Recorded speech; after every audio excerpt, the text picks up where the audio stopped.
Although Malaysia as a country attaches great importance to education, Malays are given priority when it comes to higher education. This has limited the educational opportunities for ethnic Chinese along with other non-Malays, which means even if the Chinese students are receiving excellent grades, they still might not get into a school in their own country. Taiwan and Malaysia are separated by just a 5-hour flight, and there's no time difference between the two locations.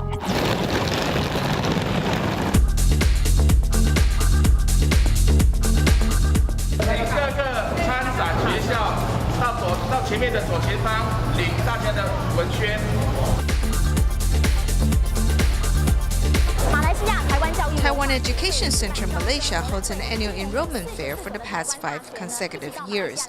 This year, 44 universities in Taiwan participated in the event, traveling to 5 different states to recruit students. If you are interested in nursing, this is our nursing curriculum, and check to see if it suits you. Taiwan is basically small. From north to south, it's probably only 400 kilometers. Aside from China, Malaysia is the next largest country sending foreign students to Taiwan, with their numbers increasing every year. In 2014, the number was 13,000. In 2015, the number rose more than 10%. And last year, there was another 7% gain, as this figure topped 16,000. Taiwan has always had a higher level of education. We usually say in Minnan dialect, as it is cheap and with a good quality. Also, many are free to choose their own specialty. Zhang Yuanduan himself went to study in Taiwan and graduated from such a program, also marrying his wife in Taiwan. He has good feelings for Taiwan.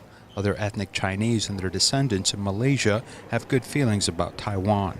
Before, I watched some TV programs about Taiwan. Taiwan's overseas college recruitment fair is quite popular with Malaysian students. Malaysian students are fluent in languages because they speak both Chinese and English. And more importantly, their character is quite good. Malaysia is the first step into Southeast Asia. Malaysia has 11-year compulsory education, including 6 years of primary school and 5 years of secondary school. Even if students have good marks, it is still difficult for them to enter university. Because the government reserves a percentage of admissions for ethnic Malay, so it is harder for other ethnic groups to gain admission. This government system protects Malays, with Chinese students being excluded and facing no choice but to pursue higher education overseas. I would like to inform students that in addition to the United Kingdom, the United States, Australia, there's an opportunity for them to study in the Chinese language. In fact, Taiwan has long been welcoming of Malaysian Chinese. I'm grateful to Taiwan for providing so many opportunities to our Chinese descendants. Without such a chance, we will not have the power to promote Chinese education in Malaysia. The Chinese community has banded together to donate money for Chinese schools to help preserve Chinese language education in Malaysia. All Chinese communities are in support of Chinese language education, but you may be the only one to raise your hands in favor of it. Efforts to break through in the predicament have led Chinese schools to defend Chinese culture through all means necessary to retain Chinese classes. As a Chinese person, of course, I want to learn my mother tongue. Their parents believe that Chinese language education cannot be ignored. Learning Chinese today has an economic benefit, as it is an international language, so the status of our Chinese schools is now very different. Does anyone know this phrase, every generation has talented people? Just speaking Chinese is not enough, as education related to Chinese classics as well as an understanding of Chinese history and culture are also important. Classical Chinese cannot be ignored, as it contains great spirit and ancient wisdom, as we cannot separate ourselves from this. Many Malaysian students come to Taiwan to make use of this education system and don't have any trouble regarding language or culture.